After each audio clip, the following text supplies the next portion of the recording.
currently here on Broadway in Bangor. Yeah, overcast skies, 43 degrees. AM 620, The Pulse, WZON. Right back for some conversation with Ed Spencer. Does Maine really need more landfill capacity? Are we going to get it whether we want it or not? 648, Pulse Morning Show.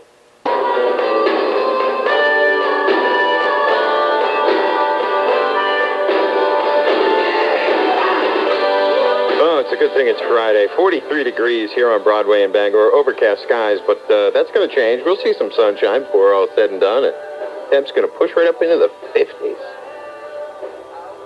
So, does Maine need more landfill capacity? That's a good question, and I can't think of anybody better positioned to provide a reason to answer on the question than, a gentleman who's joined us on the program before and doing so again right now. He's now a candidate for the Maine House of Representatives, Ed Spencer from Old Town, joining me on the phone this morning. Good morning, Ed. Good morning, Don. Hey, I've seen a couple of reports about this in the papers, but not a whole lot of discussion really. The idea that there's a plan being considered that would locate a landfill somewhere in the area of Greenbush, Alton, in that vicinity? Greenbush or Argyle. Argyle. This is put forward by the Municipal Review Committee, which is an organization it's a group of 180 or so towns across Maine, from I guess like Waterville up to Mars Hill, and all these towns are contracted through the MRC to dispose of their curbside trash at the Perk incinerator in Orrington.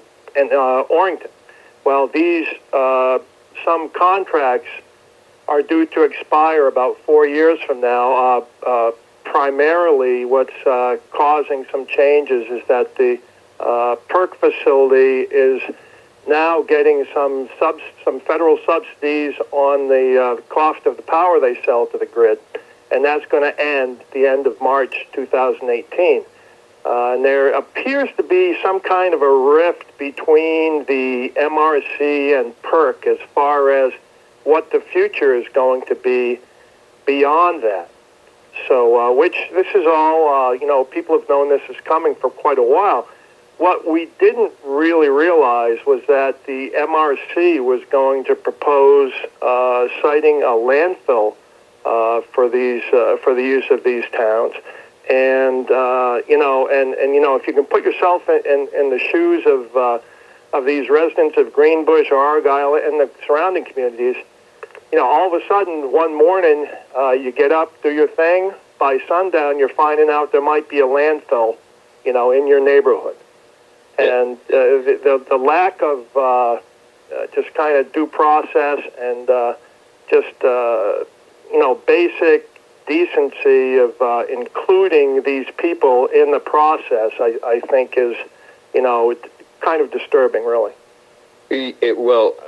Especially when you take a look at the history of a landfill like Juniper Ridge. Owned by the state of Maine, operated by Casella, a very unusual relationship between those two entities, and all sorts of reasons for residents to be concerned about what they learn and when they learn it, because there have certainly been instances in the not too distant past where it has appeared information was in fact being withheld, or perhaps thrown out there to obfuscate. Right, and what we're trying to do is avoid another Juniper Ridge type of a situation, and so to help with that, Paul Schrader and his daughter Greta own Happy Acres Hall up in Alton. Yes. And they're hosting a meeting for concerned citizens this Sunday from noon to 2 p.m. We're talking that Sunday, April 13, right? And yep. And Happy Acres Hall right there on Route 16. Yep. Okay. I'm not sure how the exact structure of the meeting's going to go, but I think we're definitely going to give preference to citizens from those communities, and if it's like, say, if the Greenbush town manager or some other leadership position wants to speak, they'll definitely get their chance. This really was sort of a bolt out of the blue, wasn't it? I mean, there's no other way to describe this.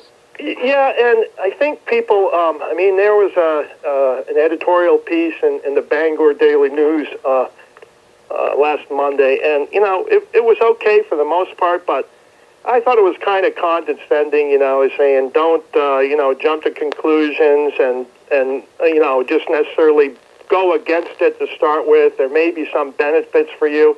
And people need to realize that folks out in these rural communities, homeowners, to extent that they have any savings, any wealth, any equity, it's what is the value of their property. It's going to be the majority of that.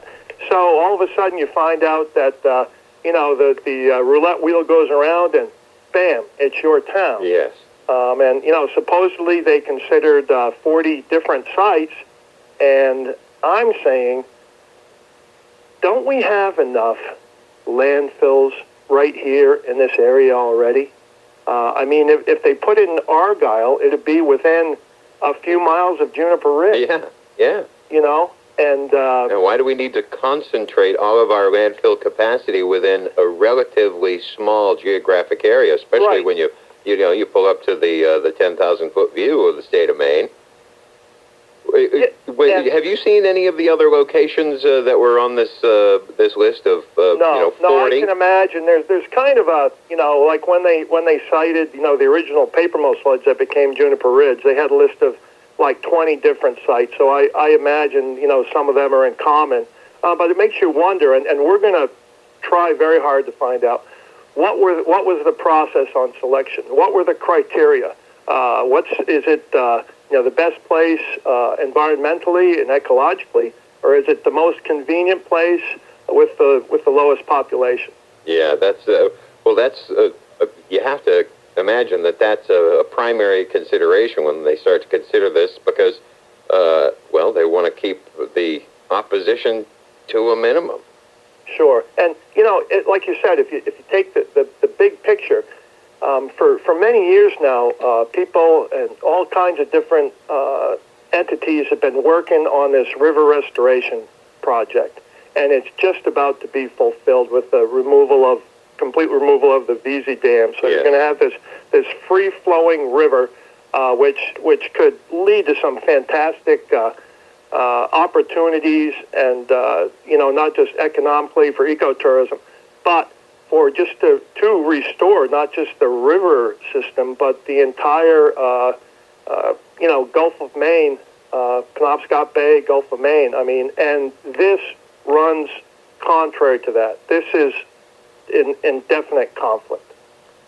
We're speaking with Ed Spencer, Old Town resident and candidate for the Maine House of Representatives, about a recently announced proposal that could end up placing a landfill in the area of Greenbush and Argyle.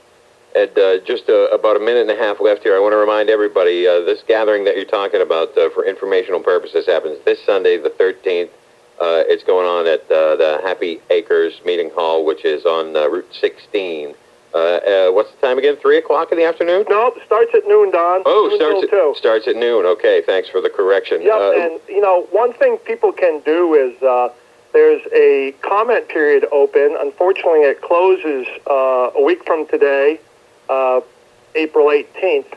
And what you need to do is contact the Maine DEP. If you pick up a copy of this week's Penobscot Times at the local store, there's details right on the front page of that, or you can call down to the Bangor DEP office, which is 941-4570, and ask for Karen Canuti, and she will tell you, what the address is, what your options are, as far as getting a letter or comment. And I suggest definitely request a public hearing. They'll have to have a public informational session at some point here. Yeah, we can't let this happen without some sort of a public hearing. And right. And up against the clock. We'll talk to you again soon, sir. Hey, thanks so much, Don. We'll be in touch. So long. A new voice, a new choice. The Pulse, WZON Bangor.